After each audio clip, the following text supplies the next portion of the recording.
The American Motor Corporation, The Today Show, and Napoleon's nephew are all on this day. Welcome back to On This Date. Today's date is January 14th, 2021. It is the second Thursday of 2021 in the third week, and it's also the 25th day of winter. Got 65 days left until spring. Today is the Orthodox New Year. The Orthodox New Year is celebrated as the first day of the new year as per the Julian calendar. Orthodox New Year is a celebration of the year to come. It is often referred to as the Old New Year, and it is celebrated by churches in Russia and Siberia and Eastern Europe for that matter. The Orthodox Church still follows the Julian calendar, which places Christmas on January 7th and New Year's a week later. All right, let's see what else January 14th has given us. 1858, Napoleon III of France escapes an assassination attempt made by Felice Orsini and his accomplices in Paris. Yeah, this was Napoleon that we all know. It was his nephew. He was now the head of France, and these guys decided to take a shot at whacking him. This was one of several events in him running France. There were 2 coup attempts, a couple exiles, a prison sentence, an escape, another prison sentence. He only lived 15 years past the assassination attempt. He died in 1873. 1911, Roald Amundson's South Pole expedition makes landfall on the eastern edge of the Ross Ice Shelf in the Antarctic. 1950, the first prototype of the MiG-17 makes its maiden flight. This was a Russian fighter jet. They've had various MiGs since then, but this was a big one.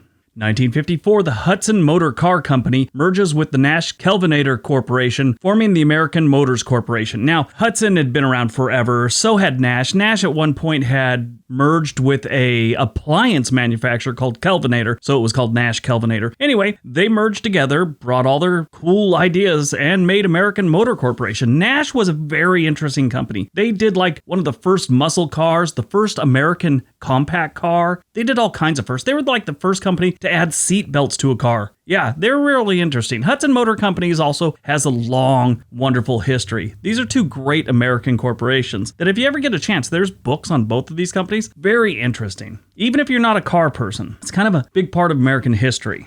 My mom owned a Nash. I grew up, well, I wouldn't say I grew up in it, but she had it when I was younger. It was a Nash Rambler wagon, I believe. It was great. I think this was in the 70s, so the thing was like 15, 20 years old or whatever, but it was a neat car. Sure it'd be worth a mint right now if we still had it. 1967, the Human Be-In takes place in San Francisco, California's Golden Gate Park. This event is seen as the start of what would later be called the Summer of Love. The Summer of Love was a social phenomenon that happened during the summer of 1967. It is estimated that as many as 100,000 young people converged on the San Francisco neighborhood of Haight-Ashbury. The Haight-Ashbury neighborhood was like ground zero for the whole hippie movement. Art before consumerism, make love not war, sex, drugs, rock and roll is how you could probably explain this whole scene to anyone that knows nothing about it the best.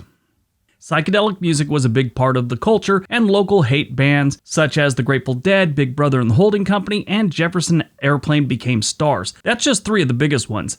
Ton of music came out of this neighborhood during this scene, and they need to make another documentary on it. There's already been like 50 of them, but they need to make a more modern one. The Summer of Love encompassed the hippie music, drugs, anti-war, and the free love scene throughout the west coast of the United States and New York City, too. It was big in New York City. Most people don't know that. They just think it happened in San Francisco. No, it was all over the west coast and New York. 1973, Elvis Presley's concert Aloha from Hawaii is broadcast via satellite and sets the record as the most watched broadcast by an individual entertainer in television history. I didn't know that was that big. I knew it was a thing, but I didn't know it was that big.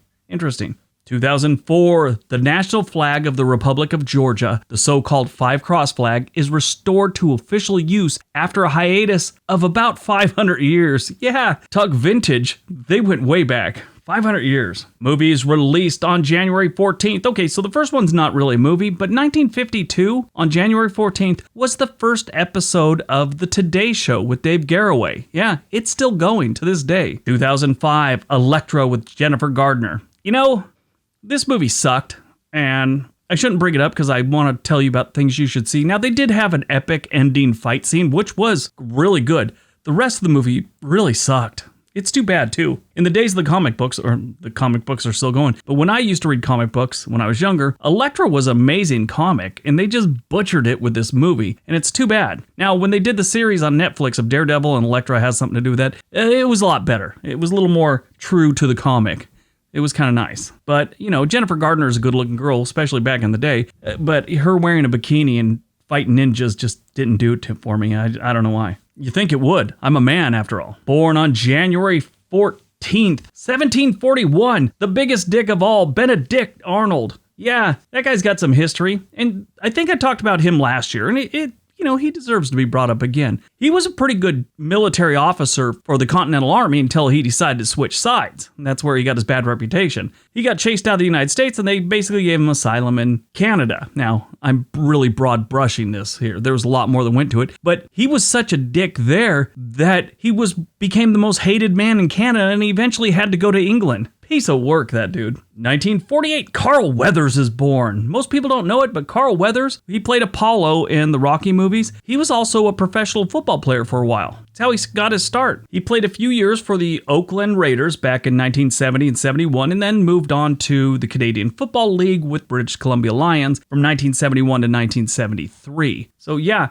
then he went on to be in all those Rocky movies, Toy Story, The Comeback, Sasquatch Gang, 8 Crazy Days, Little Nicky. I loved him in Little Nicky and Happy Gilmore. He was in Predator, Force 10 from Navarone, Semi-Tough. Of course, then his TV appearances, $6 Million Man, Starsky and Hutch, all the way up to The Mandalorian, and just recently. Died on January 14th, 2016. We lost Alan Rickman, English actor known for his kind of dry sense of humor and delivery. Rickman's signature sound was a result of a speech impediment that he had. He couldn't move his lower jaw properly as a child, and he just kind of picked up this weird way of delivering the English language. He was interesting.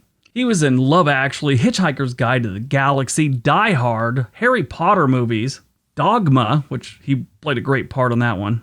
Alice Through the Looking Glass was his last movie in 2016. CBGB, oh my god, I loved him in CBGB. He was the owner of Hilly Crystal. Great movie. If you've never seen CBGB and you know about the punk rock, new wave music of the 1980s, CBGB was a big part of that. Definitely watch that movie. All right, that's today's video. Hope you guys enjoyed it. Hope you got some information out of it. Now go out, do something productive, and be nice to each other.